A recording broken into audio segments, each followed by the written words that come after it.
Blog Talk.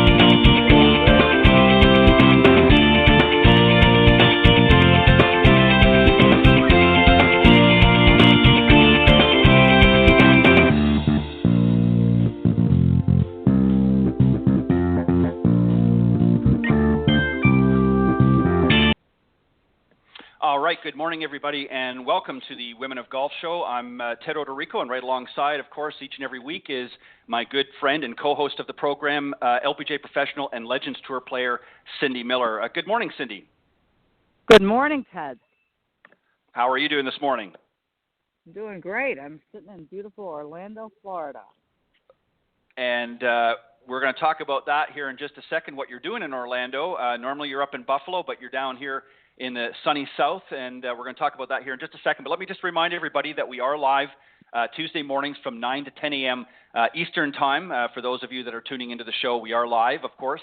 And the best way to find us is go to blogtalkradio.com/Women of Golf, or just type Women of Golf up in the search key, and that will take you to the main page where you can find the show. And, of course, during the live broadcast, we'll be front and center. But for some reason, if you're not able to join us, but you want to hear some of the great topics of conversation or listen to some of our guests, you can just scroll down on that page and you'll go to the on-demand section, which will have all of our previously aired shows in their order of most current down to the oldest shows. So that'll give you an opportunity to tune in. You can also go to itunes.com and in the podcast section, type in, again, Women of Golf, and that will take you to our podcast there in iTunes. So we're glad you can join us, for those of you joining us live, and for those of you coming on a little bit later on, welcome to the program. We've got a great show for you this morning. We've got Cindy's going to tell us exactly what she's doing in Orlando here in just a second, but a couple of other quick announcements. If you want to write in or comment about the show, you can reach us at either of these two emails. You can reach out to Cindy at cindymillergolf.com. Or you can reach me at ted.golftalklive@gmail.com. And if you're somebody in the golf profession, whether you're a teaching professional, club professional, or some other area of the golfing world, and you're interested in maybe coming on and sharing your thoughts and viewpoints with our audience, you're welcome to do so by, again, reaching out to Cindy at cindymillergolf.com or myself, ted.golftalklive@gmail.com. And you're also welcome to reach out during the live broadcast and call us into the show, and you can do that by calling area code 347-945-5855. And I understand we're going to have a few callers joining us this morning from where Cindy is. And one last thing, our special guest coming in the second half of the show is going to be Tarah Miller. She's an LPGA teaching and club professional member and a certified U.S. Kids golf coach, as well as the MCG Academy certified instructor. So she'll be joining us in the second half. And one last final, I promise this is the last one, and then we'll bring Cindy back. In the months to come, we're going to have a very special guest, one of the original founders of the LPGA, Ms. Shirley Spork. She's well up into her 80s, 80 years young, but she's still got lots of vim and vigor, if you will, and lots of spunk left in her. And she was actually featured, one of the featured ladies in a film called The Founders, which is, of course, about the history of the LPGA. She's going to be coming to join us in the months to come, but she's going to be joining me this Thursday night on Golf Talk Live from 7 to 8 p.m. Central. So you want to make sure you get a sneak peek for that. But she'll be coming back and talking about that and much more, and a new book that she's going to be coming out with here in the months to come. But she'll be joining Cindy and I on the Women of Golf. But as I mentioned, Cindy, where are you? I know you're in Orlando, but what are you doing down in Orlando? We are teaching the junior boot camp at Orange County National Golf Club. Fantastic. And I understand that some of the youngsters there are going to call in. In fact, I think we've got one right here. So let's bring this first one on and welcome them to the show. This is Lily Young, and Lily has been playing golf or taking lessons from us for about 3 or 4 months. Mm-hmm. Well, Lily, you're on live. I need to stop walking. You're getting winded there. Well, Lily, welcome to the Women of Golf Show with Cindy and I. We're glad that you can join us this morning. Please say hello to the listeners out there. Thank you. Hello. Tell us just a little bit about yourself. How long have you been playing? First off, how old are you, and how long have you been playing golf? And then we've got. Sorry, go ahead. I'm 12, and I've been playing golf since about 2012, so about 5 years. And Cindy mentioned that you've been working with her for a few months. One of the things, Lily, that we wanted to talk about on the show this morning is sort of how you prepare when you're getting ready to actually go out in the golf course, not on the driving range, but out in the golf course. Is there anything special that you like to do when you get ready to play? Well, Cindy always tells me it's really about courage. You have to have courage in yourself and knowing that your muscles can hit the ball. And one thing that she always tells me is what you're scared of is going to happen. So you really just have to believe in yourself that that your muscles and your body are going to be able to hit the ball correctly, and that then if it doesn't happen, then you can keep playing and you can move on. That's well said. And so if I understand you correctly, so what Cindy is trying to help you with is to understand that you're not going to hit every shot perfect, that sometimes you're going to hit some bad shots, and she's trying to help you prepare for how to handle that emotionally, but also physically, how to sort of find a way to regroup and get ready for the next shot, correct? Yes. Perfect. One thing Cindy has helped me with a lot is giving me kind of like almost a checklist of things where if I'm not hitting the ball correctly, I can take a moment and just kind of go through and make sure, am I doing this right? Am I doing this right? And that has helped a lot. That's perfect. Lily, one of the things that I'm sure Cindy has told you about practicing when you get ready on the practice tee before you play around, or just when you're out there working on your swing and things like that, is to sort of practice. You may have heard her say either this phrase or something similar, but to practice with a purpose. Does she give you some tips and advice on how to properly practice and make good use of your time on the range? Yeah, she definitely likes to give me different things to work on, and different days she likes to put a lot of emphasis on what I'm working on that day. So then, I kind of know what I'm working on, and then once I have that done, I can move on to something else. Perfect.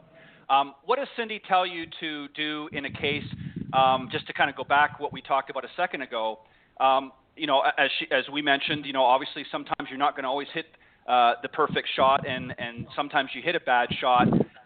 What advice has she given you on how to handle that situation, and how do you sort of in your mind, how do you prepare and say and let it go? In other words, how do you say, okay, I hit a bad shot, it's okay, I need to focus on what I'm doing right now? How does she help you to sort of forget those bad shots? What advice has she given you? Well, she's really told me on those bad shots, even though you might have hit the ball bad, usually there's something that in your stance or in your arms that you've done right. So she says, okay, you did this right in your shot, but you did this wrong. So in your next shot, just think about this, and then you'll be perfect. Right. So in a sense, really what she's telling you, Lily, is instead of focusing and dwelling on the negative aspects of what you did wrong, rather focus on the positive things and use those as a way of moving forward, correct? Definitely. Perfect. What would you consider to be the strongest or the best part of your game, and what do you consider to be a part that you really need to work on that maybe you struggle with a little bit? Tell us about that. I think one thing that I'm really good with my irons and my fairway, and I think that Cindy has definitely helped me get down a good swing and muscle memory to be able to hit the ball successfully. But one thing that I do struggle with is keeping my body still and not moving my legs before I hit the ball. So she is helping me with that. So she's kind of helping you with that transition from from your backswing to your downswing without getting too leggy. In other words, kind of swing. Yeah, that's good. That's good that she's doing that. And let me just tell you, Cindy is a great teacher for a couple of reasons. Not only does she have a lot of experience in teaching the game, but as a professional golfer herself, she's been in the same spots that you have, that you're experiencing now, and even to this day, she can still hit some bad shots and tries to work on those areas as well. And so that's why she's telling you the things that she's telling you is from her own experiences through her journey in golf. Cindy, do you have some questions that you want to ask Lily as well? Lily, what have you learned from being at boot camp this week? From being at boot camp, I think one of the things is definitely the bad shots, especially being able to play out on the holes with her instead of just in a dome. She's really helped me deal with, okay, you did this wrong, but then you can do this correctly, and I think that's really great. And another thing about Cindy is she's a great golf coach, but she's also good in life coaches. She has a lot of helpful tips. Well, there's a word that I would say to you, Lily, that would be bingo. You got it right on. That's really the key is being a good life coach as well as a good golf coach, because there are many, and I'm sure you're starting to find them out now. There are many good life lessons that you can learn through understanding and being taught golf. There's many similarities and struggle. And that's good that she's helping you with that. Cindy, do you have maybe another question that you want to ask Lily? What I would ask you is, what kind of learner are you? Have you learned? Yes, I'm a kinesthetic learner, which means I like to feel things. So oftentimes if I'm not understanding something, Cindy will come over with me and grab my club and kind of go through the motions with me. Perfect. Now, Cindy, did you? Let me ask you a question. Did you?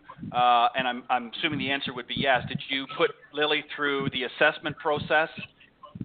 I did. Everybody that comes to boot camp has to do the disc golf assessment to find out what their behavior style is, and they also do the learning style quiz, and they also do the mental golf profile. Right. Now, Lily, obviously, Cindy has explained to you the importance of why she does that assessment. What were some things that you learned about through that process that Cindy shared with you that you've learned about yourself? Obviously, you mentioned that you're a kinesthetic, that's how you learn, but what were some other things that you remember that you learned through that assessment process and understanding a little bit more about yourself? Okay. One thing is my behavior style. As she's kind of told me, you fit into this category, I've really started to kind of, when I talk and walk, listen to myself and realize that really is how I do talk. Another thing is with putting. She had told me that I'm a linear putter, which is really interesting because then she can kind of help me and show me how to putt better. When I didn't even know that linear and nonlinear existed or were a thing. So it's interesting to kind of see all these things that I'm finding out about myself. Very interesting. Cindy, just for the audience's sake, can you explain the differences between linear and nonlinear putting? Linear putters see a straight line and they point at a target like the normal way that we've all learned. If I say it's 2 cups outside the right side of the hole, you aim at 2 cups outside of the right side of the hole. A nonlinear putter doesn't see straight lines. They see curved lines. Therefore, they can't aim at 2 cups outside the right side of the hole. They'll miss the hole equal distance to that distance, if that makes any sense. So a nonlinear putter uses a clock on the hole, and they see the ball curving in. So 2 cups outside the right side of the hole might be at 4 o'clock. So a nonlinear putter sees the ball going in at 4 o'clock rather than aiming at 2 cups outside the right side of the hole. It's a little confusing, but once you become aware of it, if you're a nonlinear putter, it can change your golf life without a doubt. If you're a linear, it's just go ahead. Right. No, what I was going to ask you was, I don't know if we have any stats about this, but how many would you say relatively compared to most golfers, what percentage would you say, if you were to take a guess, would be linear and nonlinear putters of most of the golfers out there? I would say we've got half and half right here at our school this week, but I think more tour players are nonlinear. I can give you an example of Jack Nicklaus being linear, totally linear. You can see, if you watched an old video of him getting ready to hit the ball, how his eyes are looking at a spot in front of the ball, like a intermediate target. Right. Whereas Freddie Couples will look out into the distance. So you can determine a tour player's alignment strategy by watching their eyes. Where are they looking? Like Bernard Langer would be a linear putter, and Fuzzy Zoeller would be Bernard Langer would be linear, and Fuzzy Zoeller would be non. That's very interesting. That obviously explains a lot about the differences in how people putt. It's not just about the stance and the posture and the equipment they're using. There's an actual purpose to how they approach things, and that's why so many golfers. This is why I think, Cindy, this sums up what we've talked about many times in the past about how important it is to understand yourself first before you can really make changes. Because if you sort of get lumped into that category like everybody else, but maybe as Lily just pointed out, she's a kinesthetic learner. Somebody might be more of a visual learner. If they're being taught one way as opposed to the other based on what they are, sometimes it's not going to help them. So they tend to struggle with their game because of that. So it's very important to have these assessments and learn that information foremost. Now, Lily, I want to go back to you real quick because Cindy had mentioned before we went live that you have a real desire to play golf, maybe not just recreational, but maybe possibly one day, playing more competitive golf. What are some of your future goals? Have you set any yet? Although I've been playing for 5 years, and the last year I think is when I really started to realize that I love doing this. And one thing that Cindy helped me with a lot is doing this successfully. Before now, not only do I love doing it, but I know that I can. But I love doing it even more because I know that I can go out and play the game successfully. One goal I'd like to. Cindy had introduced me to a couple of the PGA Junior tournaments, and I'm hoping to kind of get into a couple of those this spring and maybe try to win one of those and then kind of see where it takes me. Right. Do you have a desire to be more of a player, like some of the tour players? Is that something that's more of interest to you, or do you think maybe one day you'd like to do kind of what Cindy does, or maybe a little of both? I think that I would much rather be a tour player. Cindy, I give a lot of credit to her and what she's done for people, but I think I personally would rather be a tour player. It interests me more to be out there every day playing and practicing and going to all these beautiful courses and all these different places and just getting to experience that. Right. I agree. I mean, the traveling would be very exciting. And you know what? You could still always do both. You could kind of be a tour player first and see how that goes, and then maybe as that career maybe comes to a little further down the road, you may think differently and say, hey, I'd like to do something a little different to give back, and I think I've got something of value that I can teach maybe some friends or some others out there. So there's always opportunity for both down the road. But yeah. So that you've got, obviously you're only 12 years old, so you got your whole life ahead of you and lots of great things. What do you want? Let me ask you, as far as education, what specifically are you interested in learning about? Obviously, at some point in a few years, you'll be in high school and then eventually possibly into college. Is there something that you're really interested in that you'd like to do, maybe in addition to playing golf, maybe as a career? Go ahead. I'm very interested in science, forensics specifically, blood spatter analyst, and more of the crime aspect of forensics really interests me. So I've always been drawn to that, and I thought, if I didn't get to play on the tour or golf didn't work out for me, I'd love to go to school in forensics and to have a career in that. So kind of like a CSI agent, if you will, that you see on TV. something like that, where they analyze different aspects using science, technology. And that's very interesting, and that would be certainly an interesting career in its own. But the wonderful thing, especially about youth, is you always have the opportunity to dream big. So I'm sure Cindy has told you this, and I'll tell you this as well.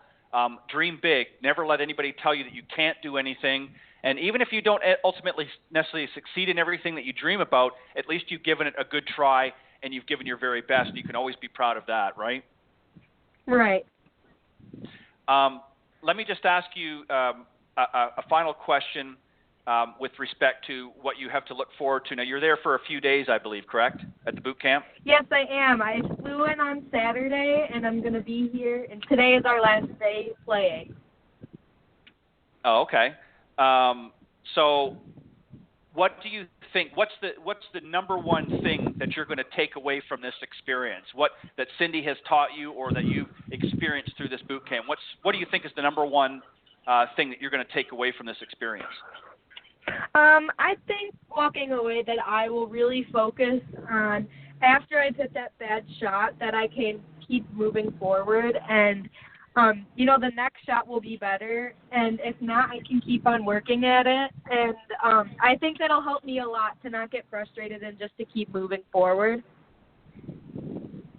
Very well. Well, that's a great attitude to have, Lily, and I want to wish you all of the best and much success, and I want to say this to you to extend an invitation that maybe, and you can talk to Cindy about this, that maybe in the future, a little bit down the road, maybe you can come back on the show and tell us a little bit more about how your game is doing and some of the other things that you maybe learn in the future from Cindy as well. So we would love to have you maybe come back and share that down the road as well, okay?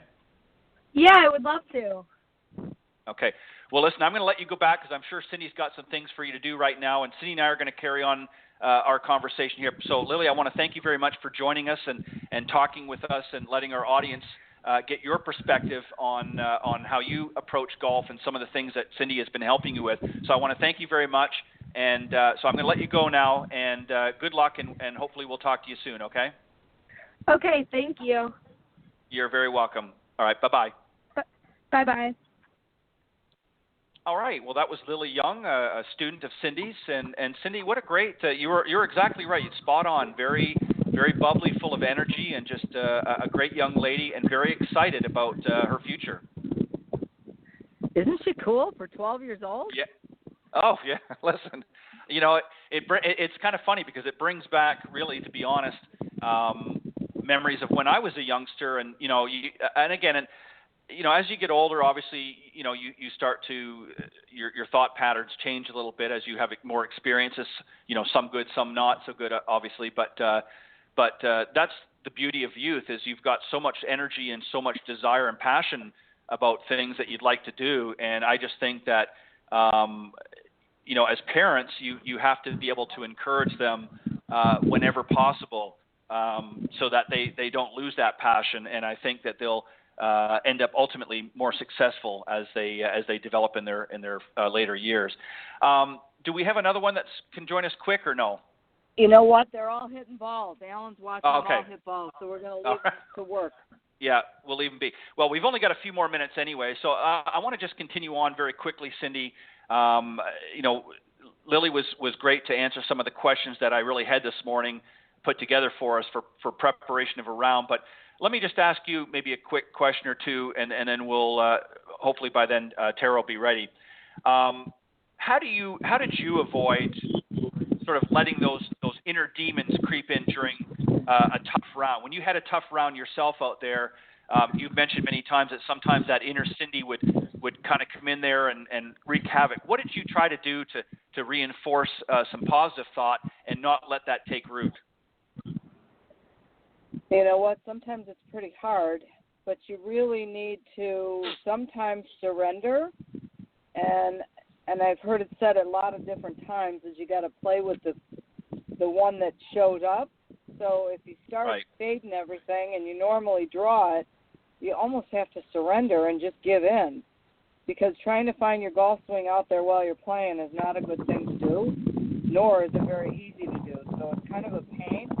and you probably won't be very successful at it. I think the other thing is the more you relax, the more opportunity you'll have to recover and find your swing, if you will.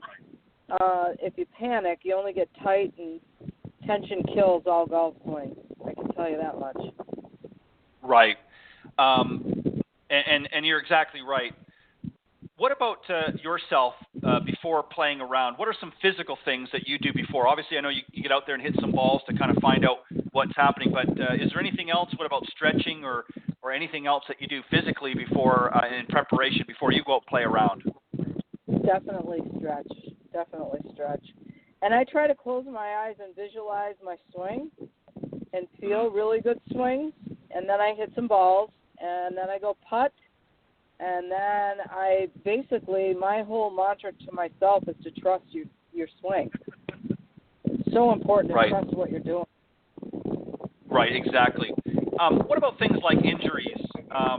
Even though golf is not a full contact sport like, say, football or some of the other more contact sports out there, but we're still susceptible to injuries. Is there anything really that a golfer can do to minimize injuries? I mean, I know we're going to get some here and there as we play more and more golf, but is there really anything that you can do to try to help minimize some of the injuries?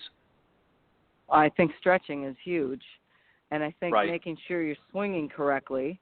If your swing is such that it's making your body move in a way that it wasn't meant to move, you're going to injure yourself. But I think stretching and staying in shape is very, very, very important, and making sure you don't have a swing that will cause injuries. Yeah, and obviously we know the reality of the situation. There's always, even the best golfers that know how to do all of that, just through the pure strain and stress on their bodies over time. Like, we know what's happened with Tiger in the last few years with his back and knee and so forth, and many of the other players from time to time sustained injury. So you're not going to prevent it necessarily 100%, but you're exactly right. There's things that we can do, to help, reduce the injuries and make it a little bit less.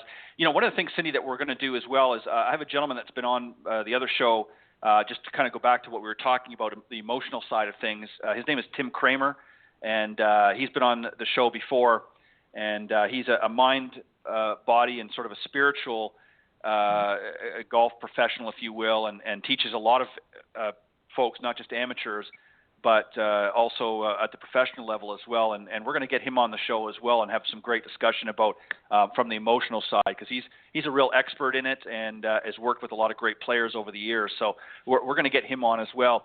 But lastly, I want to ask you, Cindy, to take this opportunity, since we have a few minutes before Tarah comes on the show, to remind the folks of that great offer that you have, the Learn to Hit It kit. So tell them a little bit about that, how they can get their hot little hands on it, where they need to go to get more information.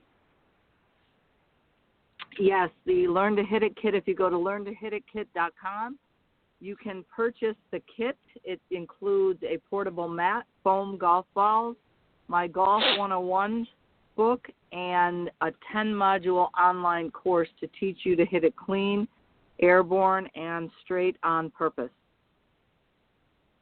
Perfect.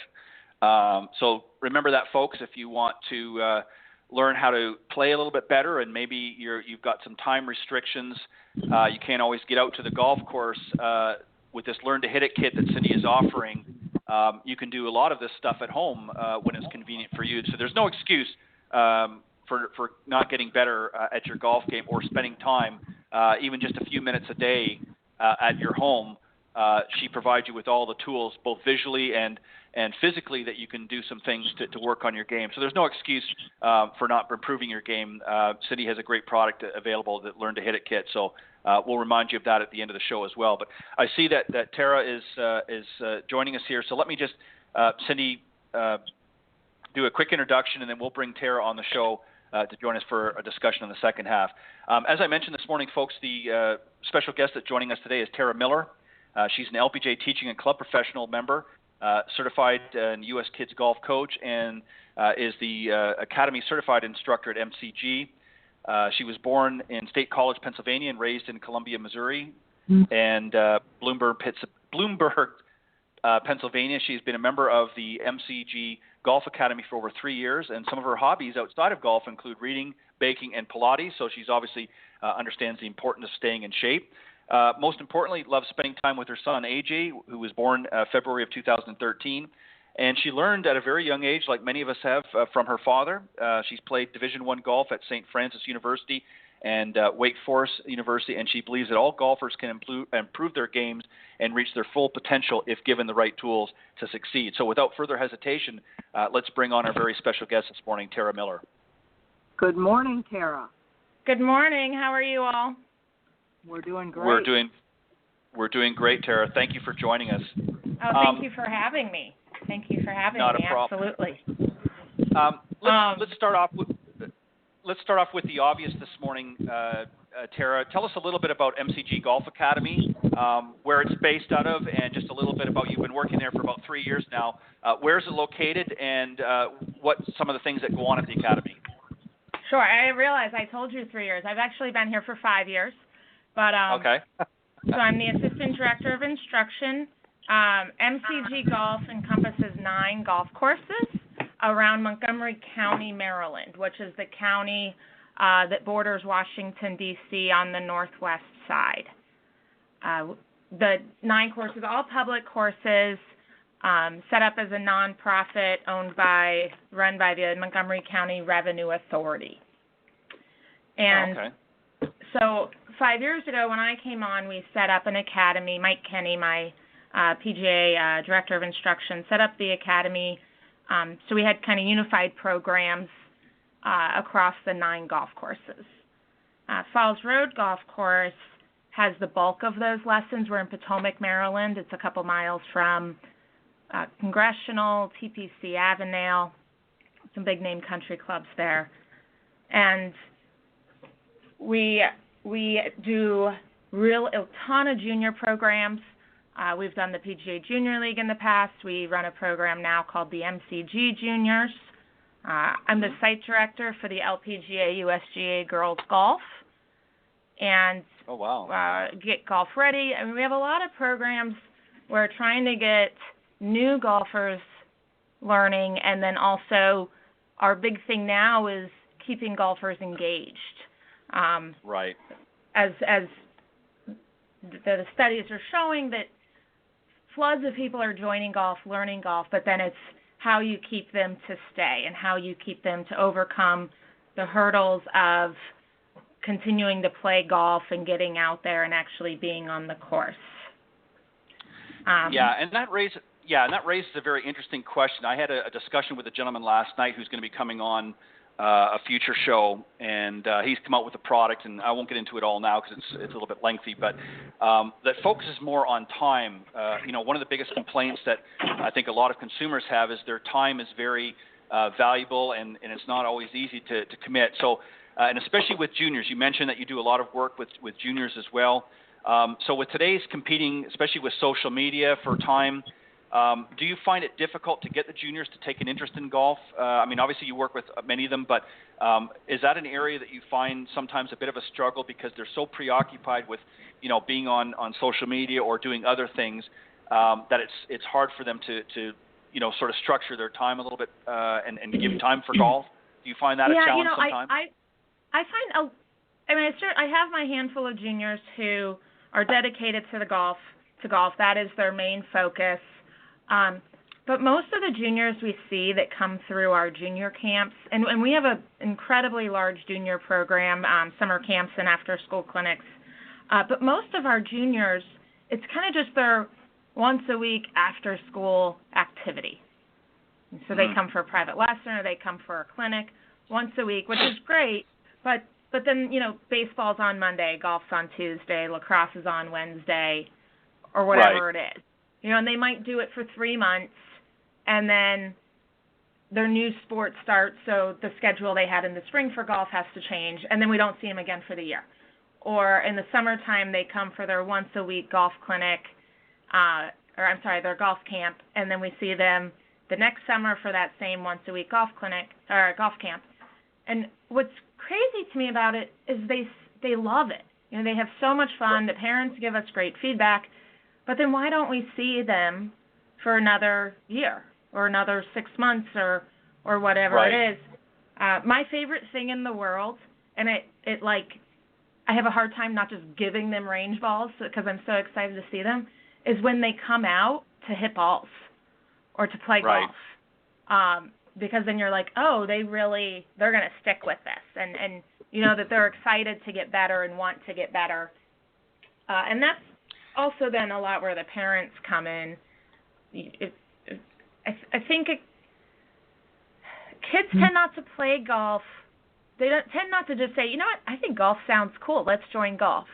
It tends to be mom or dad saying, I think you should try golf, or they golf, so they bring their son and daughter or daughter out to the course.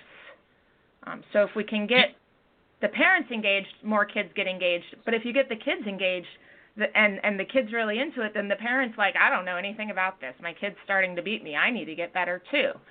So I'm a big advocate of family golf because they feed on each other so well. Right. I was just going to say that. I think that really needs to be the next evolution of golf. I mean, I know there's been a big emphasis on growing the game in women's field, but I think it's also important for family golf. I agree with that wholeheartedly. Do you think that one of the other reasons possibly that maybe especially kids don't get as engaged much is not so much the difficulty, but maybe the misconception about golf? For instance, you know, they see on television, you know, the real exposure that they get to it from social media or through other mediums is, you know, the elite players, the best of the best. So in their minds, maybe some of them might think, well, you know, I'm never going to be that good, or I'm never going to be able to play on a PGA or LPGA tour. So they kind of shy away. Whereas, you know what, I can kick a soccer ball around, or I can do that. I don't have to be the best. Do you think that there's an association on that level that maybe tends to shy them away? I mean, they love playing, like you said, but then, you know, why aren't they coming out more often? You know, what are your thoughts on that? I think you're correct. Totally correct. Most sports, you can go in your backyard, right? Or you can go out with the neighbor kids and find a random field and kick a soccer ball around. You know, people have basketball hoops somewhere on their road, and they can go shoot basketballs. They can throw a ball back and forth to each other. They can throw footballs back and forth to each other. In golf, you have to go to a golf course. You have to pay for that experience. I try to get my students, like set up a net or chip in your backyard, and they don't. Mm-hmm. You know, it's kind of sitting in your backyard by yourself, chipping to a basket. They're not going to do it unless they're those people that you kids are trying to play in college, or adults that just don't do it. Where it's very easy when it's other sports where you don't need to play a full game to really experience the game.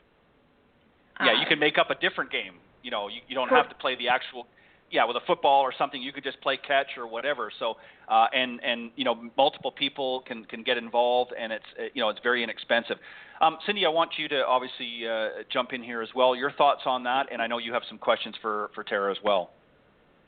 Tarah, when you do your camps, how long do the camps run? So we at Falls Road, well, all of our courses offer camps. They go from 9. We have the full day camp, which goes from 9 to 4, 9 a.m. to 4 p.m. It involves an educational segment, which is tough to teach a kid rules when, you know, they're sitting there. So we have to kind of get creative. Then we practice until noon, and then we have lunch, a little break, and then they go out on the course and play. So from 1 o'clock to 4 o'clock, they're out on the course playing golf. We typically do a 4-person scramble, or depending on the kids' levels, we'll separate them out. The better kids might play their own ball. The kids that are a little newer might do alternate shot, whatever it is. And the kids love being on the course. And we're fortunate enough that our course, our academy, and our course are all owned by the same organization, so we're fortunate that we're able to do that. I'm sure I know a lot of courses, it's like subcontractors, so they have to pay for all those tee times. And so we're fortunate with that, but then we also have half-day camps that run from 9 to noon, or we have afternoon versions as well. At Falls Road, we get, for 12 weeks, we'll have 24 kids in each camp. And they all sell. We'll fill every spot. And then that when you half-day say camp. 12 weeks, is it how many days of the week for the full day camp? It's Monday through Friday. So each 12 separate weeks of camp, Monday through Friday. And you'll see some kids that'll do 5 weeks of it. You'll see some kids that, you see them 1 week of it. But yeah, our part of that is when you're able to get them out on the course. If you're able to do that, that is much more of an automatic sell to the parents that their kids are going to actually learn on the course. And then when they're carrying their bags for 5 days in a row, their kids go home and sleep and are exhausted. But then 2 weeks later are fine with walking. The parents don't have to pay for a golf cart anymore. And I what imagine is the charge for the camp for the week, for 9 to 4? It depends on our courses. Falls Road being the busiest one, and we're in Potomac, Maryland, which is a more affluent community and heavily populated. We charge $3.99 a week, Monday through Friday. And then we have some courses that are $3.49 and then others that are $2.99. That's pretty inexpensive. Yes. We like to grow the game. The more kids you get in, the more they're going to come back and play golf and buy range balls. I mean, they're paying for food. Their parents, again, are like, wow, my kid really likes golf and can actually play. I should take lessons. Right. They buy balls. They spend. So it's not just $3.99. We never, they're spending a lot of money elsewhere on our course. But more than anything, when you're 12 years old and you learn how to golf, even if you stop playing golf and I'm sure you both see this when you're teaching. Right. I'll have a 40-year-old show up and say, well, I played as a junior and I haven't played since. They're going to be able to pick up the game much easier than a 40-year-old who had never, ever touched a golf club before. And how many kids do you have in your full-day camp? We'll have 24 each week at Falls Road. The other courses, it'll depend on the week, anywhere from 10 to 20. And just depends on the week. And how many teachers do you have? Yeah, we keep a 1 to 6 ratio. So the camps are taught by PGA or LPGA, well, me at Falls Road, or PGA professionals at the other courses, or we have some full-time instructors that are not PGA or LPGA, but then are trained to teach. And then we hire 5 interns, PGM school interns over the summer to help with those camps. Awesome. So, and they kind of float between the courses depending on what the number of kids is, again, just to keep that 1 to 6 ratio. Awesome. Do you try, Tarah, sorry, go ahead. Finish your thought, I was going to say, and what I'm really excited about is this year, for the first time ever, of our 5 interns, we don't have just 1 female intern, we have 4. Wow. We have 4 female interns that are going through a PGM program at their school, which I don't know how that happened, but I am so pumped that there's, so many women now trying to make golf their career. So. Well, I think, Tarah, just to add to that, I think really one of the reasons is individuals like yourself and Cindy and so many of the other LPGA members have really, I think over this last several years, maybe even decades, have really put a big push. I mean, obviously we want to grow the game as a general rule, but I think there has been a lot of emphasis by the LPGA to really engage with women.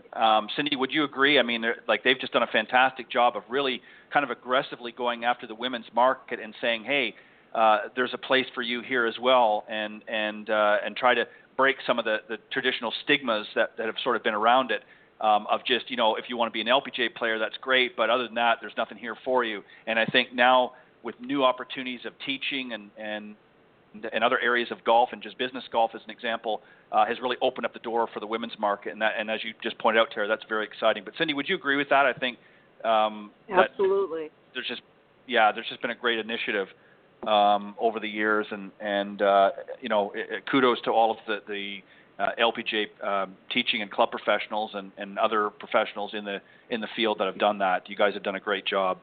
And I was going to add a quick note when you talked about the kids. Sorry, go ahead, Tara. I'd like to ask Tara Cindy. a question. Tara, Yeah. do you have junior programs during the year? We have Do you have a? Go ahead. Yeah, we have after-school clinics. In the past, we have after-school clinics where through the year, depending on the course and the popularity of that time and day, they might be just like in April, May, September, and October. At Falls Road, we have some that run even in the summer and some that don't. Some that just do the April, May, September, and October after school times. We divide them by age versus ability. I know it seems like the bigger trend is to divide them by ability, and you look at like U.S. Kids Golf programs, which I love U.S. Kids Golf. I'm certified with them as well. But we've just taken the approach of doing it by age, and then we make that really fun. A lot of games, a lot of strategy games where they're learning without realizing they're learning. And so when you have a better player or not as, a newer golfer, they can still enjoy the experience together. I think 13-year-olds want to be with 13-year-olds, even if the other 13-year-old's not that great. Right. So that's more of our approach on it, and we've been successful with that. But I do know that's different than what you often see. And I think part of that, too, is because we're at public courses, we're seeing a lot of different kids, whereas at country clubs, you have your set, whatever it is, 100 kids or 200 kids, and so you're only dealing with those kids. So doing it by ability is a easier or a very achievable process. Yeah, I agree. And I agree with that. I think that's a great approach to it. And, you have to be able to mix it up every once in a while. I think, sometimes it's always good to do what you feel might work for your area or your community. And that gives an opportunity for your fellow professionals to say, hey, they're doing something great over here at their location. Let's kind of take a look at that, and maybe that's something we can try over here. You have to keep it mixed up. And I think one of the interesting aspects about what you're doing there, Tara, is this. I think sometimes it's good to have players of a lesser skill in with some of the better players, because they can learn, and it helps push them a little bit further and say, hey, I'd like to play a little better like so-and-so here. So it gives them that extra energy. And if it's approached in the right way, it won't be intimidating for them. So it sounds like you've got a great approach to things there at your locations. Yeah, you're exactly right, especially when you have kids that are a little bit more competitive, and they'll see that they're playing in these contests and they're not doing very well, then they'll ask their parents to come out and practice or to take extra lessons because they want to beat whoever the other kid is that keeps winning, which is funny but effective, I guess. So, and certainly you will get kids that are maybe a little pushed back from that, but hopefully the instructor sees that kid is feeling lousy about themselves and can provide that emotional support for that kid. But it's really funny to me to see the kid that shows up for another lesson or to practice just so he can beat, his buddy that keeps winning. So it's fine. Right. Well, exactly. And Cindy, I know you've had that over the years as well with many of your students at the junior camps that the different boot camps that you have, where one will sort of really stand out and shine, and then you have others that say, hey, wait a minute, I don't want him or her to be winning all the time, so they get a little bit more forthcoming with their efforts as well, correct? Yeah, and it's funny because yesterday we were at Panther Lake playing after the boot camp in the morning, the instruction session in the morning, and the ninth hole is really hard and long. And so I told the girls, I was with the girls and Alan was with the boys, I said, all right, anybody that makes an 8 or better gets free ice cream from me. And I'll be darned, I forgot I even said that. And at the end of the hole, 2 of the 3 are like, I just made 8. I just made 7. You owe me ice cream. Yeah. So it's amazing what fires them up, but you got to keep them motivated. Yeah. Cindy is so right. When I first started teaching camps, I would give out like Titleist hats and Pro V1s, and I was just trying to spend a certain number of dollars on prizes. Mm-hmm. And then I learned, okay, if you make this putt, I'll give you a fun-size candy bar.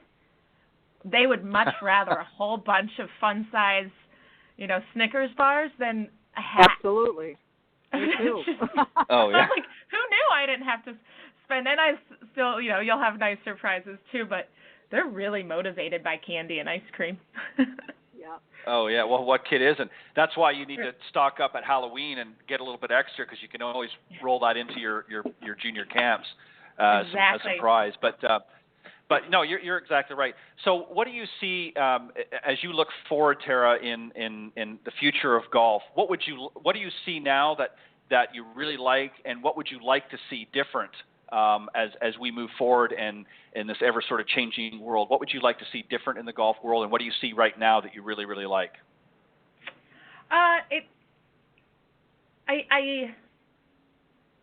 One thing I see that I have things that I love about it and things that I don't, but there's a huge emphasis on technology, but then there's a huge emphasis on fun and making it fun.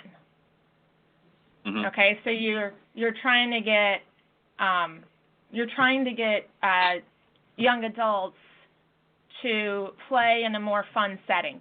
Shorter holes, Top Golf, Cosmic Golf, things like that. What can you do to make golf really fun? Do you put music on your driving range? But then you'll go to some instructors who have really, really high-tech stuff. And those two things to me don't really jive. Now, the bonus of it is you certainly have plenty of people who need that real scientific background to improve. It's really good to me to either be a very diverse instructor and be able to do both, or to kind of be a master of that one area. And then for the students to be aware of which approach you have. Does that make sense? Right. Yeah, so if you're a person that, and I know it matters, especially like in juniors, but I think it matters too in adults. If you're teaching a new golfer clinic, do you really need to start talking about technology? Or do you do putting drills that just makes them feel like they're getting better while they're having a lot of fun? So as an instructor, you either need to be able to really read those different personality types, or you need to pick your one niche and only teach students that are going to be able to deal with that niche. Mm-hmm. I agree. I want to just to something that you alluded to a little bit earlier in the conversation, about growing the game, and I want to both of you, and maybe get a quick comment from both of you on this as well. As I mentioned, I had a conversation last evening about a future guest, and he relayed a very startling but very interesting statistic. He's out in the Phoenix, Arizona area, and he was reading off some stats that he's uncovered. He was able to sort of dig deep in the membership of a particular golf course out there. He didn't give me the name of it, but it's a members course. And I found the stats very interesting, but very startling as well. 80% of the membership play maybe once a year. That's 80% of their entire membership play once a year. 17%, 17% might play once a month, and 3% of the membership play on a regular, like maybe once a week or possibly more. So that tells you that 97% of their membership. Now, this is a good course. There's nothing wrong. I mean, we know that many of the courses out there in Phoenix.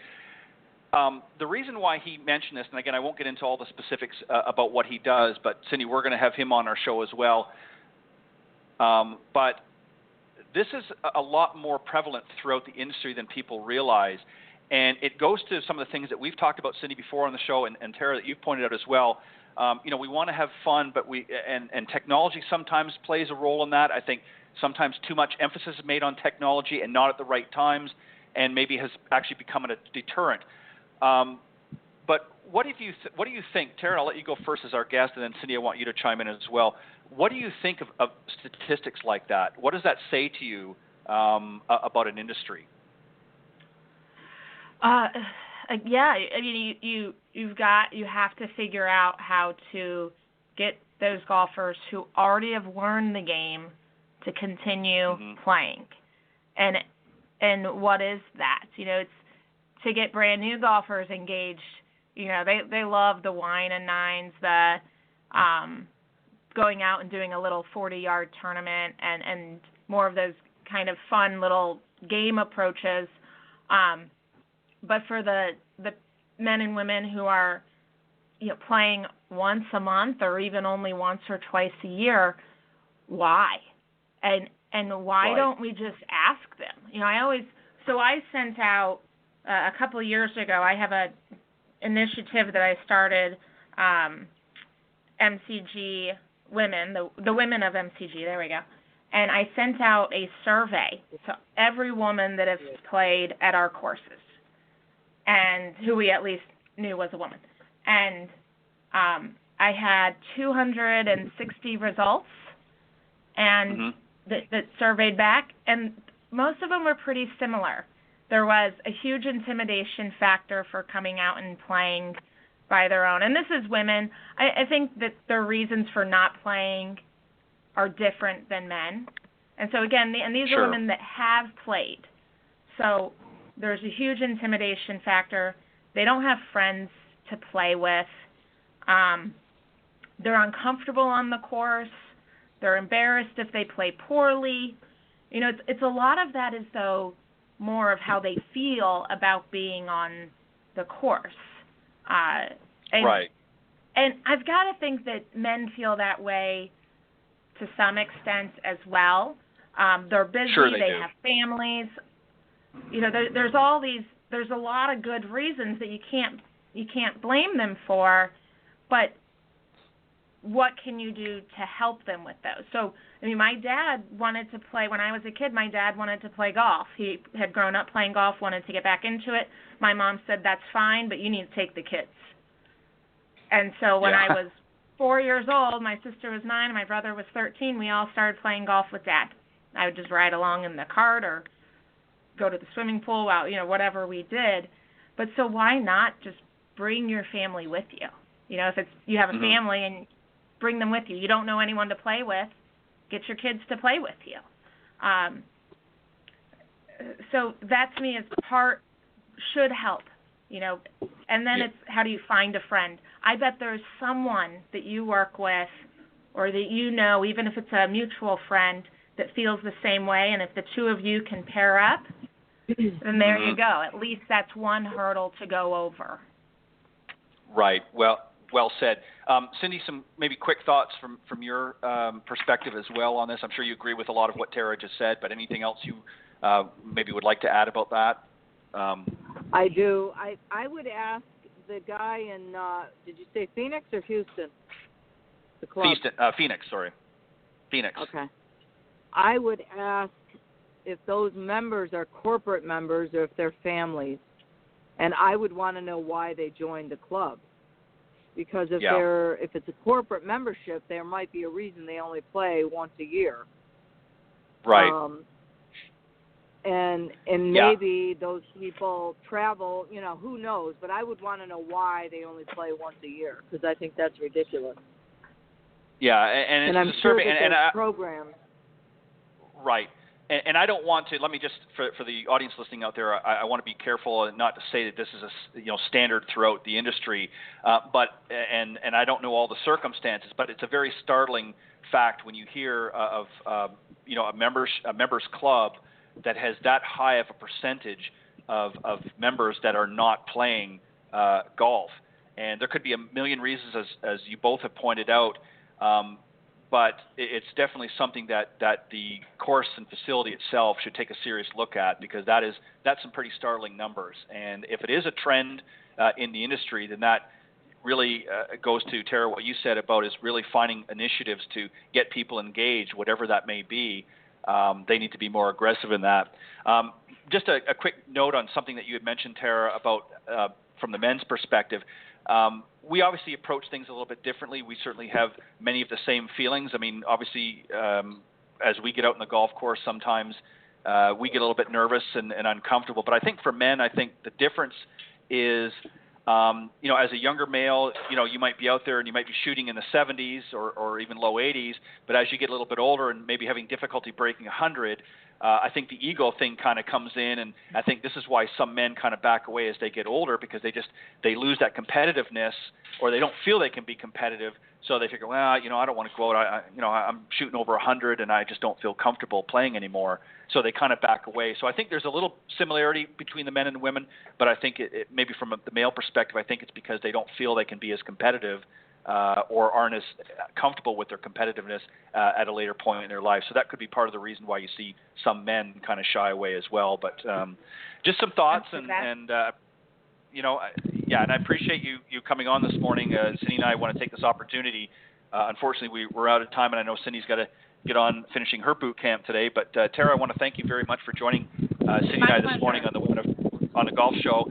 And just very quickly, if you want to let the folks know that are listening, if they want to reach out to you, if they're maybe in your area, going to be coming into your area, and they'd like to reach out and learn more about Tarah Miller and some of the things that you offer at Falls Road and some of the other courses in your group, how can they go about getting out to you? Yeah, absolutely. My email address is tmiller at mcg.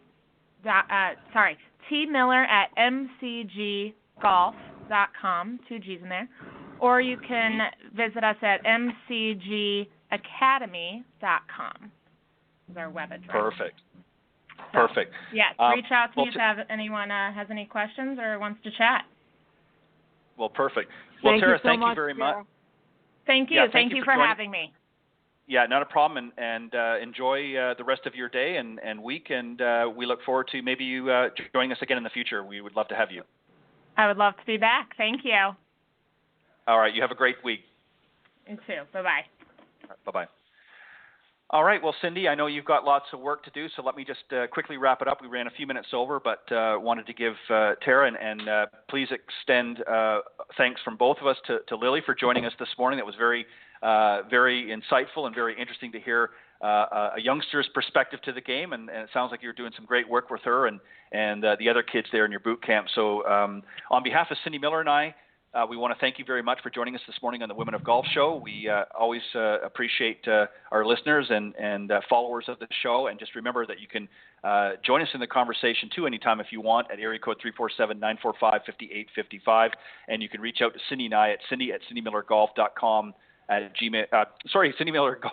cindy@cindymillergolf.com, or you can reach out to me at ted.golftalklive@gmail.com. So again, on behalf of Cindy Miller and I, we want to thank you very much for joining us this morning on the Women of Golf. Have a great week. God bless, and we'll see you next Tuesday right here on the Women of Golf. Thanks, Cindy. Thank you. Have a great day. All right. Bye. Bye.